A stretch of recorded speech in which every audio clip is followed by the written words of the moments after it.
ఎవరు అవునన్నా కాదన్నా అనిల్ రావిపూడి ఇప్పుడు పెద్ద బ్రాండ్.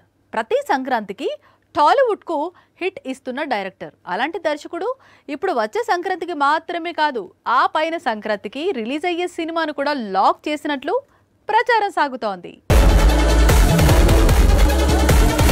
చిరుతో సంక్రాంతికి మనశంకర్ వరప్రసాద్ మూవీని రిలీజ్ చేస్తున్నాడు అనిల్ రావిపూడి. నిజానికి ఈ సినిమా తర్వాత వెంకటేష్ తో సంక్రాంతికి వస్తున్నాం సీక్వెల్ తెరకెక్కించాల్సింది రావిపూడి. కానీ ఇప్పుడు ప్లాన్ మార్చాడు.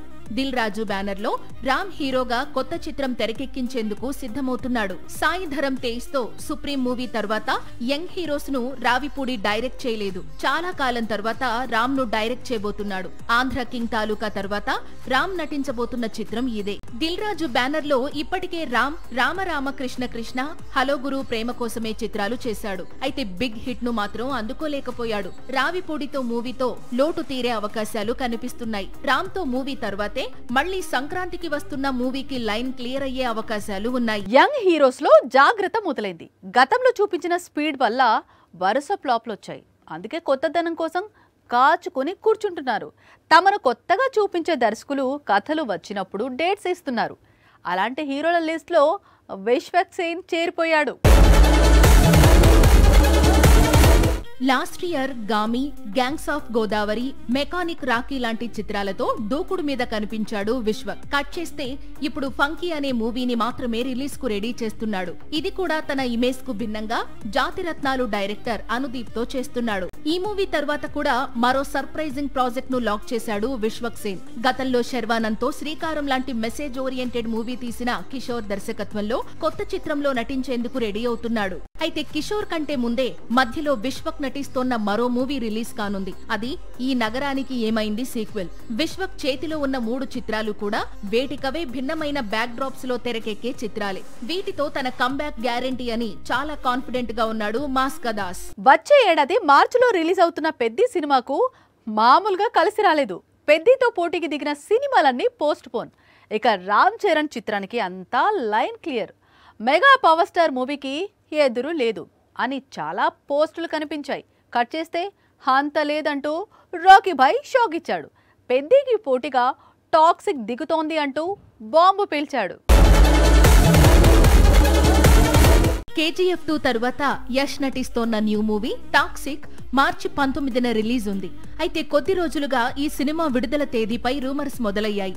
అందులో ముఖ్యంగా పోస్ట్ పోన్ అంటూ ప్రచారం మొదలైంది. అసలే KGF 2 తరువాత యష్ నుంచి కొత్త సినిమా రిలీజ్ కావడం లేదని రాకీ భాయ్ ఫ్యాన్స్ ఫ్యూరియస్ గా ఉన్నారు. ఈ సమయంలో మళ్లీ పోస్ట్ పోన్ అంటూ రూమర్స్ వారిని మరింత ఫ్రస్ట్రేట్ చేస్తోంది. అందుకే యష్ క్లారిటీ ఇచ్చాడు. మార్చి 19 టాక్సిక్ రిలీజ్ అవుతుందని, జనవరి నుంచే ప్రమోషన్స్ అంటూ క్లారిటీ కూడా ఇచ్చేశాడు. మార్చి 27న పెద్ది రిలీజ్ ఉంది. సో వారం రోజుల వ్యవధిలో వచ్చే వేసవిలో అతిపెద్ద పాన్ ఇండియా సినిమాల యుద్ధం జరగబోతోంది. టాక్సిక్ లో యష్ గ్యాంగ్స్టర్ గా నటిస్తున్నాడు. పెద్దిలో రామ్ చరణ్ స్పోర్ట్స్ పర్సన్ గా కనిపించబోతున్నాడు. వీరిద్దరి క్లాష్ తో మార్చి 3-4 వారాల్లో ఇండియన్ సినిమా దగ్గర సరికొత్త బాక్సాఫీస్ రికార్డ్స్ క్రియేట్ అయ్యే అవకాశాలు కనిపిస్తున్నాయి. బాహుబలి ఎపిక్ ప్రేక్షకుల ముందుకొచ్చింది. బాహుబలి టీం అంతా జోష్ మీదుంది. రాజమౌళి చేసిన ప్రయోగం ఎలా ఉండబోతోంది అనే క్యూరియాసిటీ వారిలో ఉంది.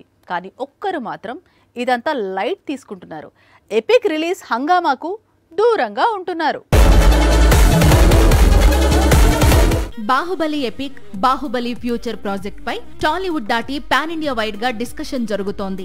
జక్కన్న చేసిన ప్రయోగం గురించి ప్రభాస్, రానా చాలా ప్రౌడ్ గా ఉన్నారు. కానీ ఇదే సినిమాలో హీరోయిన్ గా నటించిన అవంతిక అలియాస్ తమన్నా మాత్రం డల్ గా కనిపిస్తోంది. ఎపిక్ గురించి పెద్దగా స్పందించడం లేదు. ఇలా ఎందుకంటే రాజమౌళి వల్లే అని తెలుస్తోంది. బాహుబలి మొదటి 2 భాగాలను కలిపి ఎపిక్ గా మార్చాడు రాజమౌళి. ఇందుకోసం దాదాపు 6 గంటల నిడివి ఉన్న చిత్రాన్ని దాదాపు 4 గంటలకు తీసుకొచ్చాడు. అందుకోసం కొన్ని సీన్స్ కు కోత పెట్టాడు. ఇందులో ఎక్కువగా తమన్నా నటించిన సీన్స్ ఉన్నాయి. తమన్నా కనిపించిన సీన్స్ మాత్రమే కాదట, తనపై షూట్ చేసిన పచ్చబొట్టేసిన సాంగ్ ను కూడా రాజమౌళి ఎడిట్ చేసేశాడు. దీంతో ఎపిక్ లో తమన్నా నామమాత్రంగా మారిపోయింది. ఇందుకు కదా ఎపిక్ ప్రమోషన్స్ కు తమన్నా దూరంగా ఉంటోంది.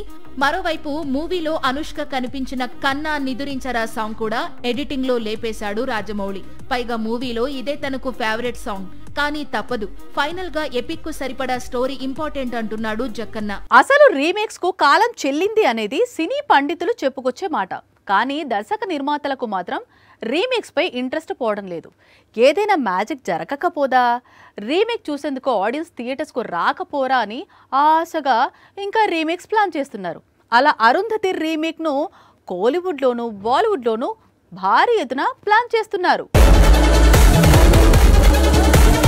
అనుష్క కెరీర్ ను మలుపు తిప్పిన చిత్రం ఇది. తెలుగు సినిమాలో విమెన్ సెంట్రిక్ మూవీస్ కు క్రేజ్ తెచ్చిన బ్లాక్ బస్టర్. ఇప్పుడు ఈ చిత్రాన్ని తమిళ, హిందీ భాషల్లో రీమేక్ కు ప్రయత్నాలు జరుగుతున్నాయి. ఈ బ్లాక్ బస్టర్ రీమేక్ బాధ్యతను ధృవ డైరెక్టర్ మోహన్ రాజా తీసుకున్నాడు. హీరోయిన్ గా శ్రీలీలను ఎంపిక చేసుకున్నాడు. ప్రస్తుతం ఈ రీమేక్ న్యూస్ సోషల్ మీడియాను షేక్ చేస్తోంది. అంత బరువైన పాత్రను, అనుష్క స్థాయి పర్ఫార్మెన్స్ ను శ్రీలీల ఇవ్వగలదా అనే కామెంట్స్ మొదలయ్యాయి. అయితే అరుంధతి రీమేక్ ను సేమ్ టు సేమ్ స్టోరీతో రీమేక్ చేయడం లేదని, స్టోరీలో మోహన్ రాజా మార్పులు చేర్పులు చేశాడని, శ్రీలీల ఇమేజ్ కు తగ్గట్లుగానే స్టోరీని రీడిజైన్ చేశారట.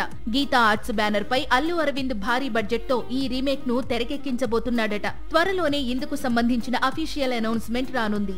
సాక్షి టీవీ ప్రసారాలను నిలిపివేయడం చట్టరీత్యా నేరం. సాక్షి టీవీ ప్రసారాల కోసం మీ స్థానిక కేబుల్ ఆపరేటర్ని వెంటనే సంప్రదించండి. DTHలో, ఇంటర్నెట్లో కూడా సాక్షి టీవీ ప్రసారాలను వీక్షించవచ్చు.